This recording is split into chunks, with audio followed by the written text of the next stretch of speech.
Iran launched at least six missiles targeting US military bases in Qatar and Iraq just moments after Qatari airspace was temporarily closed. Explosions were reported in Doha near the Al Udeid air base, which hosts US troops. Simultaneously, Iran targeted a US base in Syria's Hasaka province. The attack, called Annunciation of Victory, came in retaliation for Sunday's US bombing of Iran's Fordo, Natanz, and Isfahan nuclear sites using massive bunker buster bombs. While US President Donald Trump claimed monumental damage, Iranian media reported that the underground Fordo facility was still operational after a second strike.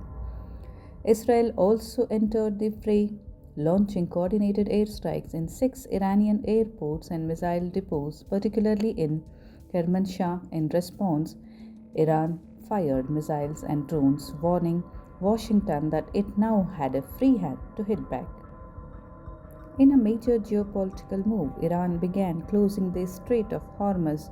Chinese supertanker Wisdom Lake made an abrupt U-turn but later resumed its route. Amid this chaos, India launched Operation Sindhu, successfully evacuating 443 Indian nationals on Monday from Israel to Jordan and Egypt. With 160 rescued the previous day, a total of 603 Indians have been evacuated so far, prioritizing families, students, and medical cases. Meanwhile, both India and Pakistan strongly denied fake social media claims suggesting that their airspace was used by US jets during Operation Midnight Hammer. PIB fact checked confirmed that Indian airspace was not used.